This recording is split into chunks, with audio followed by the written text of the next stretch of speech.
സ്വാമി ശരണം. ഞാൻ കുളത്തുപുഴ ശ്രീധർമ്മ ശാസ്താ ക്ഷേത്രത്തിലെ ക്ഷേത്ര ഉപദേശ സമിതി സെക്രട്ടറിയാണ്. എന്നോടൊപ്പം ഉള്ളത് ലക്ഷ്മി NR, നമ്മുടെ ക്ഷേത്ര ഉപദേശ സമിതിയുടെ വൈസ് പ്രസിഡൻ്റാണ്. ഞങ്ങൾ നിൽക്കുന്നത് ക്ഷേത്രത്തിൻ്റെ പടിഞ്ഞാറെ ഗോപുരനടയിലാണ്. അതുകൊണ്ട് തന്നെ ഈ ക്ഷേത്രത്തിൽ വരാൻ പോകുന്ന 1-2 ചടങ്ങുകളെക്കുറിച്ച് ജനങ്ങളെ അറിയിക്കുക, ഭക്തജനങ്ങളെ അറിയിക്കുക എന്നുള്ളൊരു ദൗത്യമായിട്ടാണ് നമ്മളിവിടെ നിൽക്കുന്നത്.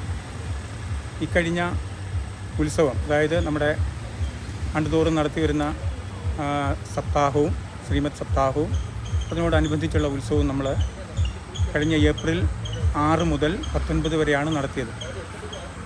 അപ്പോൾ നമ്മുടെ സാധാരണ ചടങ്ങുകൾ പ്രകാരം അവസാന ഉത്സവം, അതായത് ഈ വർഷത്തെ 19-ാം തീയതിയത്തെ ഏപ്രിൽ 19-ാം തീയതിയത്തെ ഉത്സവം എന്ന് പറയുന്നത് വലിയ വീട്ടിൽ കാവിൽ പൂജ, അന്നദാനം, വൈകുന്നേരത്തെ ആശുകൊട്ട് ഇതായിരുന്നു നടക്കേണ്ടിയിരുന്നത്. ദൗർഭാഗ്യവശാൽ ആ ചടങ്ങ് നമുക്ക് നടത്താൻ പറ്റിയില്ല. അതിന് കാരണമുണ്ട്. നമ്മുടെ പരിശ്രമ പ്രതിഷ്ഠിതമായ ഈ ക്ഷേത്രത്തിൻ്റെ ചരിത്രമാണിതിനുള്ളത്. ആ ക്ഷേത്രം ഒരു കാലത്ത് പലതരത്തിലുള്ള പ്രകൃതിക്ഷോഭങ്ങളിലൂടെയൊക്കെ നശിക്കപ്പെടുകയുണ്ടായി. അതിനുശേഷം കോക്കുളത്ത് തിരുമേനിമാർ ദേശാടനം തീർത്ഥയാത്രയായി വരുന്ന സമയത്ത് ഭഗവാന്റെ സാന്നിധ്യം ഇവിടെ കാണുകയും കൊട്ടാരക്കര തമ്പുരാനെ വിവരം അറിയിക്കുകയും അദ്ദേഹം ക്ഷേത്രം ഇവിടെ നിർമ്മിക്കുകയും അതിനായി വേണ്ടുന്ന എല്ലാ സന്നാഹങ്ങളും ഒരുക്കുകയും ചെയ്തു. അന്നു മുതൽ ആ ക്ഷേത്രത്തിൻ്റെ നടത്തിപ്പിൽ ഊരാളന്മാരായി സ്ഥാനം ചാർത്തപ്പെട്ട കുടുംബമാണ് വലിയ വീട്ടിൽ കാവിൽ കുടുംബം, വലിയ വീട്ടിൽ കുടുംബം. അങ്ങനെ കാലം കഴിഞ്ഞ് ക്ഷേത്രം തിരുവിതാംകൂർ ദേവസ്വം ബോർഡിൻ്റെ കീഴിലായെങ്കിലും ചരിത്രപരമായ പ്രാധാന്യം കൊണ്ട് ആ സ്ഥാനം, ആ ഊരാൺമ സ്ഥാനം ഈ കുടുംബത്തിന് ഇപ്പോഴുമുണ്ട്.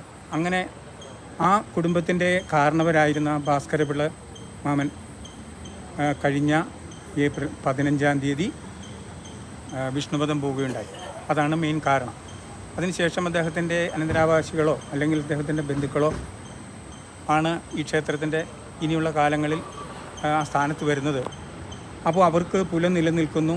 അതുകൊണ്ട് പൂജനീയ തന്ത്രി അദ്ദേഹം ഈ ചടങ്ങ് നമുക്ക് മറ്റൊരു ദിവസം നടത്താം, പുല ഒഴിഞ്ഞതിന് ശേഷം നടത്താമെന്ന് പറഞ്ഞു. അങ്ങനെ അത് മാറ്റിവെക്കുകയുണ്ടായി. അങ്ങനെ 41 ദിവസം കഴിഞ്ഞ് ഒരു ദിവസം ബഹുമാനപ്പെട്ട തന്ത്രി നമ്മളെ അറിയിച്ചു. അതാണ് 12-ാം തീയതി, അതായത് മറ്റന്നാൾ 12-ാം തീയതി, അതായത് വെള്ളിയാഴ്ച ദിവസം. അന്ന് നമ്മൾ വലിയ വീട്ടിൽ കാവിൽ പൂജ നടത്തുന്നു. ഉച്ചയ്ക്ക് അന്നദാനം, വൈകുന്നേരം ആശുകൊട്ട് മുതലായ ചടങ്ങുകളാണ്.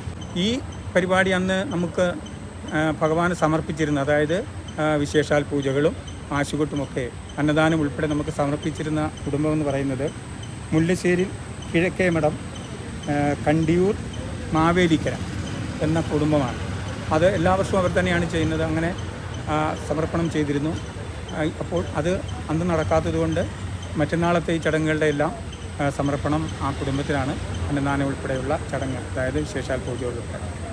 അപ്പോൾ എല്ലാവരും, അതായത് ഈ ക്ഷേത്രത്തിൻ്റെ പുരോഗതിക്കും ക്ഷേത്രത്തിൻ്റെ എല്ലാ തരത്തിലുള്ള വികസനങ്ങൾക്കും അതുപോലെ തന്നെ ക്ഷേത്രത്തിൽ നടക്കുന്ന അതാത് സമയങ്ങളിൽ നടക്കുന്ന ചടങ്ങുകൾ, ഉത്സവങ്ങൾ, അതുപോലെ തന്നെ സപ്താഹം, ഇതിലെല്ലാം സംബന്ധിച്ചവരൊക്കെ ഈ ആശുകൊട്ടിന് സംബന്ധിക്കണമെന്നാണ് പഴയ കാലം മുതൽ നടന്നു വരുന്ന ഒരു ആചാരം.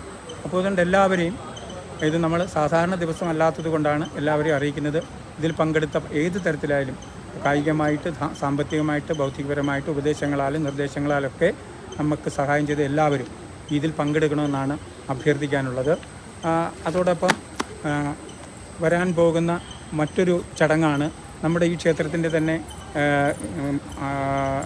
അതായത് തിരുവിതാംകൂർ ദേവസ്വത്തിൻ്റെ തന്നെ അധീനതയിലുള്ള നമ്മുടെ വിഷ്ണു നട. ആ വിഷ്ണു നടയിലെ നമ്മുടെ വാർഷികം, അത് മിഥുനമാസം പുണർദം നാളിലാണ് ഇത് നടക്കുന്നത്. അതുകൊണ്ട് ഈ മലയാള മാസം 2 പുണർദം വരുന്നത് കൊണ്ട് 17-ാം തീയതി ഒരു പുണർദം, അതായത് ഈ വരുന്ന ജൂൺ 17 ഒരു പുണർദമാണ്. പിന്നെ ജൂലൈ 14 അടുത്ത പുണർദം. അപ്പോൾ അതുകൊണ്ട് 2ാമത്തേതാണ് നടത്തേണ്ടത് എന്ന് തന്ത്രി അറിയിച്ചിട്ടുണ്ട്. അതുകൊണ്ട് നമ്മൾ ജൂലൈ 14-ാം തീയതിയാണ് പുണർദം നക്ഷത്രത്തിൽ ഈ വിഷ്ണു നടയിലെ പ്രതിഷ്ഠാവാർഷികം, അതായത് കലശം ഉൾപ്പെടെയുള്ള ചടങ്ങുകളോടുകൂടി നടത്തപ്പെടുന്ന പ്രതിഷ്ഠാവാർഷികവും നടക്കുന്നതാണ്. ആ ചടങ്ങിലും എല്ലാ ഭക്തജനങ്ങളും നാട്ടുകാരും ക്ഷേത്രവുമായി ബന്ധപ്പെടുന്ന എല്ലാ നല്ലവരായ ആൾക്കാരുടെയും സാന്നിധ്യവും സഹായ സഹകരണങ്ങളും ഉണ്ടാകണമെന്ന് അഭ്യർത്ഥിക്കുകയാണ്.